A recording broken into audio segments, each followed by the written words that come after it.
Assalamualaikum warahmatullahi wabarakatuh. Innal hamdalillah nahmaduhu wa nasta'inuhu wa nastaghfiruh wa na'udzu billahi min shururi anfusina wa min sayyiati a'malina. May yahdihillahu fala mudilla lahu wa may yudlil fala hadiya lahu. Asyhadu an la ilaha illallah wa asyhadu anna Muhammadar Rasulullah. A'udzu billahi minasyaitonir rajim. Ya ayyuhalladzina amanu ittaqullaha haqqa tuqatih wa la tamutunna illa wa antum muslimun. Wa qala ya ayyuhan nas ittaqu rabbakum alladzi khalaqakum min nafsin wahidah wa khalaqa minha zawjaha wa batha minhuma rijalan katsiran wa nisaa'a wattaqullaha alladzi tasaaluna bihi wal arham innallaha kana 'alaikum raqiba. Al-ayah. Sahabat soleh dimanapun berada, kita panjatkan syukur kita kepada Allah Subhanahu wa Ta'ala. Salawat dan salam semoga senantiasa terlimpah kehadiran Nabi kita Muhammad Sallallahu Alaihi Wasallam.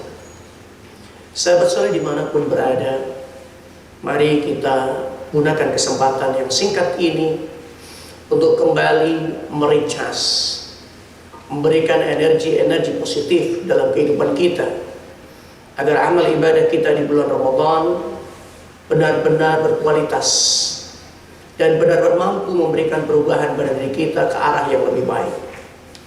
Pada kesempatan ini, saya ingin mencoba menyampaikan hal-hal yang harus diketahui oleh seorang muslim, terutama mereka yang berpuasa, agar di antara amalan-amalan puasa, amalan-amalan ibadah puasa, kita punya prioritas amalan-amalan utama, amalan-amalan khusus yang bisa kita raih, yang bisa kita kerjakan, yang bisa kita lakukan, sehingga kita akan dapat meraih pahala yang sebanyak-banyaknya di bulan Ramadan ini.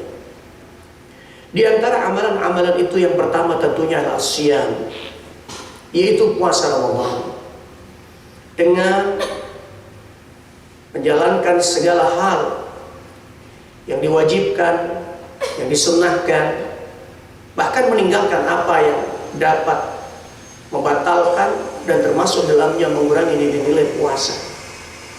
Puasa ini adalah sesuatu yang sangat luar biasa. Kenapa? Karena pahalanya adalah untuk Allah semata. Selain daripada siyam, di dalamnya ada al-qiyam. Maka seringkali kita mendengarkan hadis man shoma ramadhana imanan wa ihtisaban ghufira lahu ma taqaddama min dhanbi. Di dalam hadis yang lain, Nabi sallallahu alaihi wasallam juga menyatakan man qama ramadhana imanan wa ihtisaban ghufira lahu ma taqaddama min dhanbi. Antara siyam dan qiyam ada sesuatu yang berbeda. As-siyam adalah sesuatu hal yang wajib bagi seorang muslim, sedangkan al-qiyam adalah sunnah. Akan tetapi sunnah yang dikuatkan untuk kita lakukan selama Ramadan ini sebagai satu syiar. Dan luar biasanya Ramadan tahun ini kita stay at home, sehingga kita bisa bersama dengan keluarga kita membangun keluarga yang berorientasi surga. Siamnya kita bersama-sama, qiyamnya bersama-sama keluarga. Dan satu lagi adalah tilawah Al-Quran. Tilawah Al-Quran jangan pernah ditinggalkan di bulan Ramadan ini. Karena Nabi SAW juga mengingatkan kepada kita, Iqra'ul Quran fa innahu ya'ti yawmal qiyamah syafi'an li ahli. Bacalah Quran. Karena Quran yang kita baca di dunia ini kelak di akhirat akan mendatangkan syafaat bagi ahli Al-Quran. Dan kesempatan yang luar biasa ketika kita tinggal di rumah bersama keluarga, hari-hari kita isi untuk senantiasa membaca Quran dan mentadabburi Quran. Dan amalan yang sangat luar biasa adalah ketika kita membaca Quran, tidak sekedar mengejar khataman Quran, akan tetapi ayat demi ayat dan kita tadabburi, kita kaji, kita gali tafsirnya, kita pahami maksud kandungan yang ada di dalamnya. Selain daripada siyam, qiyam, tilawah Quran, ada satu hal yang tidak boleh kita lupakan, yaitu sedekah, infak, zakat yang harus kita keluarkan, terutama di saat banyak orang yang sangat membutuhkan. Dampak dari pandemi ini sangat luar biasa. Sebagaimana yang sering saya sampaikan, di bulan Ramadan ini mungkin ada 2 orang yang sakit perut, akan berbeda sebabnya. Orang yang pertama sakit perut karena mungkin bukanya berlebihan, semuanya masuk ke dalam perutnya, semuanya masuk ke dalam dirinya, sehingga tidak ada ruang untuk bernafas, sehingga tidak ada ruang untuk dia beristirahat. Akhirnya dia sakit perut. Tapi di luar sana ada orang-orang yang sakit perut karena disebabkan dia tidak sahur, dia juga tidak bisa berbuka karena memang tidak ada yang dimakan, tidak ada yang diminum. Oleh karenanya mari kita berbagi di bulan yang penuh dengan kemuliaan ini, dengan sedekah kita, dengan infak kita, dan salurkan melalui lazismu yang jelas-jelas lembaga ini adalah lembaga yang terdaftar resmi dan terakreditasi secara nasional. Samping daripada itu ada amalan-amalan yang lain, yaitu al-i'tikaf tentunya. Kalaupun hari-hari ini kita tidak bisa beriktikaf di masjid-masjid karena memang kita taat terhadap edaran PP Muhammadiyah, edaran Majelis Ulama Indonesia, dan juga pemerintah, kita bisa melakukannya dengan cara-cara yang diajarkan oleh Nabi Sallallahu Alaihi Wasallam. Kalaupun ini tidak disebut i'tikaf, akan tetapi paling tidak kita bisa memanfaatkan untuk mengisi hari-hari kita, terutama nanti di 10 hari terakhir bulan Ramadan, untuk meningkatkan aktivitas ibadah kita, meningkatkan aktivitas kegiatan amal kita. Dan tentu kita harus punya prioritas, karena di dalam amal ada 2 dimensi. Yang pertama dimensi individual, dan yang kedua adalah dimensi sosial. Ketika kita dihadapkan pada 2 amal tersebut, maka kita akan memilih yang berdimensi sosial. Karena amalan-amalan yang berdimensi sosial, amalan-amalan yang sangat real, nyata, bisa dirasakan dampaknya oleh orang lain. Dan itu adalah puncak daripada keimanan dan kesalehan sosial kita.